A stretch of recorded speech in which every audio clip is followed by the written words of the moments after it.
Hello, and welcome to today's training on formative assessments. Our goal today is to answer this essential question. How can the effective teacher use formative assessments to lead students to successful learning outcomes?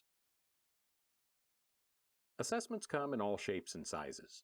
There are informal assessments where teachers can learn things about students, how they act in the lunchroom or on the football field, what their interests are, and even what their hopes and fears are, if we really pay attention. In short, we notice students to learn their interests. There are formal assessments where we notice students to learn their readiness for next steps in learning and mastery.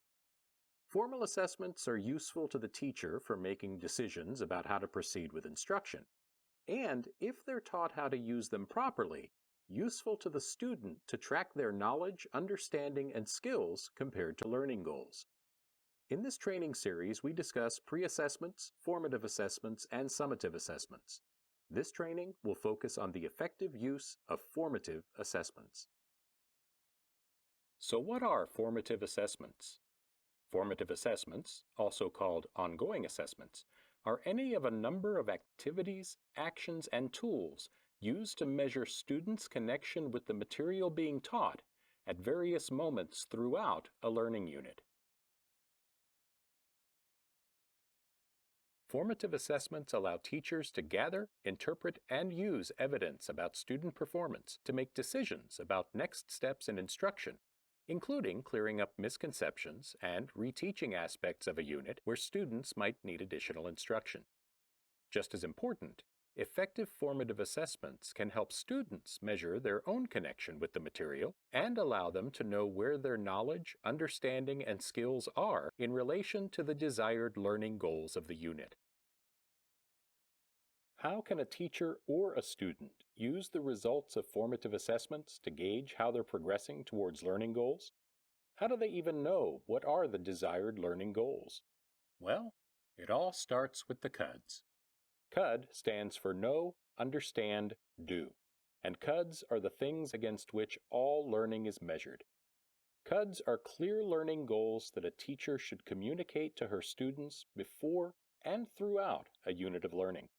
When planning all the activities in a learning unit, including assessments, the teacher should work backwards from the desired learning goals, or CUDs, of that unit.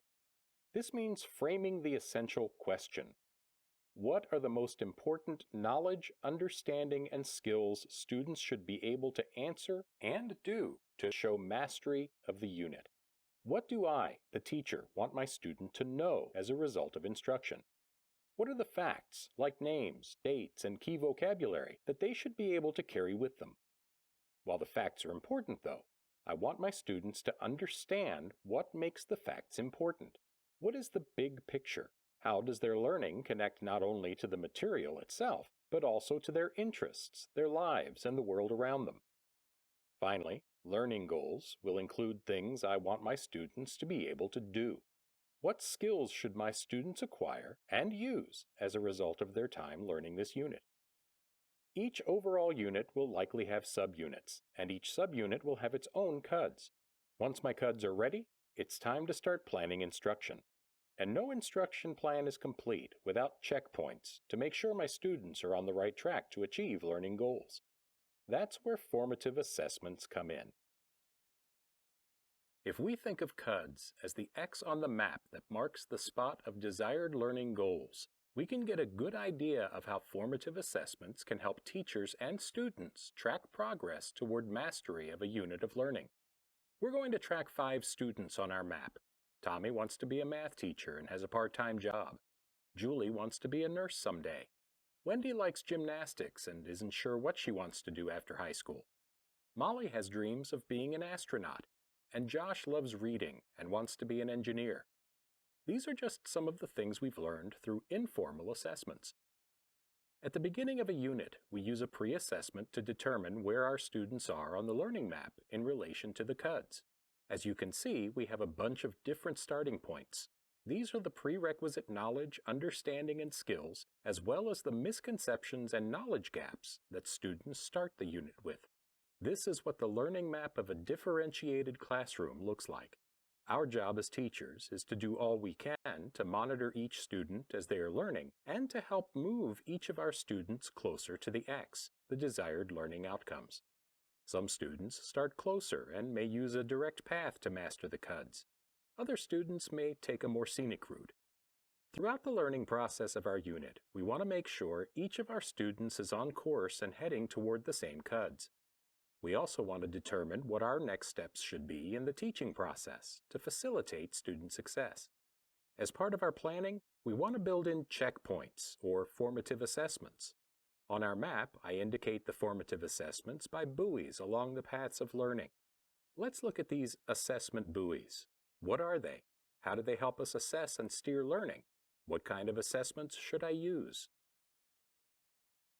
According to the National Research Council, the sets of formative assessments we use in any learning unit require 3 elements: clear learning goals, or CUDs, information about the learner relative to those goals, and action to close the gap between where students start the learning unit and the goals.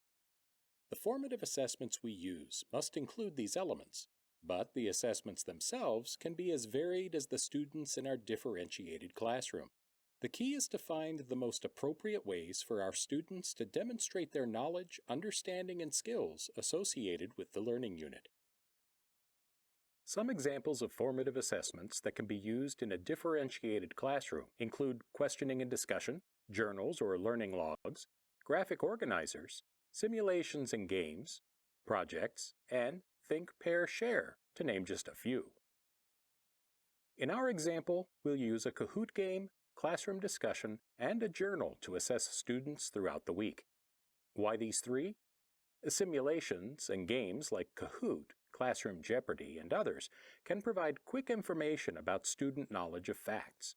I use Kahoot games because they can be played individually or as a class, and the website offers instant knowledge feedback for the class overall and for individual students.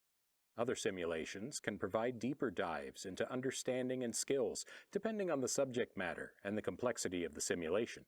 For example, a class learning about the stock market might participate in a stock market game to help them learn and practice stock trades. As humans, we process ideas and events verbally. Classroom discussion encourages an instant exchange of ideas between student and teacher and between students. During a vibrant classroom discussion, the teacher can ask guided questions and can use the discussion to easily and almost instantly assess for knowledge and understanding, identify and address misunderstandings and knowledge gaps, and encourage collaboration in learning among students. Most importantly, students can provide teachers feedback about the effectiveness of the instruction they received. We will invariably have students who are not willing to speak out in class. Classroom discussion will not allow us to effectively assess these students. The use of journaling as an assessment tool can allow us to check the progress of students who might not participate in verbal exercises. Likewise, we will have students who cannot organize their thoughts in writing, but who thrive in classroom discussion. You'll notice that all these formative assessments give me information I can use to evaluate student progress and inform instruction. I can identify students who are progressing toward the CUDs and those who need course correction through additional instruction. So let's see how we can use these assessments to move our 5 students toward our CUDs. Our 5 students all start at different places on the map as instruction begins. After a predetermined amount of time, ideally every day or 2, I'll provide a formative assessment. Early in the unit, when I'm teaching facts like vocabulary, I'll drop in a Kahoot to assess for knowledge. From the results, I can decide to reteach certain terms and definitions to a few students in learning stations, or to the entire class as a whole, or I can judge that the class has a firm grasp of the vocabulary and move on to the next part of instruction. As I continue to teach toward this week's CUDs, I want to hear from the students and allow them to hear from each other. We gather around for a classroom discussion where I ask some guided, open-ended questions and let the students engage with me, with one another, and with the material. During the discussion, I'm listening to the conversation, continuing to guide the discussion, and stopping at appropriate points to correct misunderstandings or fill in learning gaps that are revealed. Through our discussion, I noticed that one of my students doesn't really participate in the discussion, though she is attentive. I might ask this student to write some thoughts about the discussion into her learning journal and have her turn it in to me at the end of class. I can assess her writing for knowledge and understanding. And even though the lesson might not be directly related to writing, I can assess her skills in organizing information and expressing learning in a coherent way in writing. As students successfully pass each checkpoint, they are able to evaluate their progress as it relates to reaching the X, the desired learning outcomes. Notice the learning outcomes, the CUDs, remain fixed. They are the same for all students. They may all arrive at the X in different ways and with different levels and amounts of instruction, but I see to it that they arrive. One other thing about giving students formative assessments, and this is important, they should rarely, if ever, be graded. I know, this might go against everything you believe about assessments, but avoid grading formative assessments. Think of formative assessments like baseball practice or ballet practice or play rehearsals. A coach, teacher, or director wouldn't think of starting day one with a game or a recital or opening night. During practice, a coach will spend weeks getting his players ready for a game. He'll teach and let players practice proper form. He'll run batting practice and fielding drills and give his players feedback on how they're doing. And he'll analyze the players and the team as a whole and make adjustments in his coaching to work on the areas that need the most work. Formative assessments allow students to practice the knowledge, understanding, and skills they've been learning during a lesson unit. They help us to check on students' progress and to correct any misconceptions or knowledge gaps our students might experience throughout the learning process. So, instead of grading them, teachers should use the results of the formative assessments to provide feedback to students and to receive feedback from students about the effectiveness of the instruction teachers give and students receive. That's right, feedback is a two-way street in the classroom. Students use teacher and peer feedback to confirm learning or to make course corrections toward the CUDs. Teachers use student feedback to inform next steps in the instructional path, and they can also decide to adjust the curriculum for future classes if student feedback suggests needing a different approach to instruction. Formative assessments and the instruction decisions they provide all lead to a single goal: successful learning outcomes for the broadest number of students in the classroom. Formative assessments accomplish this goal by reducing achievement gaps students experience while improving overall achievement levels. In other words, formative assessments should inform teaching decisions that bridge the gap between where a student is in the learning process and the learning goals the teacher sets for each unit of study.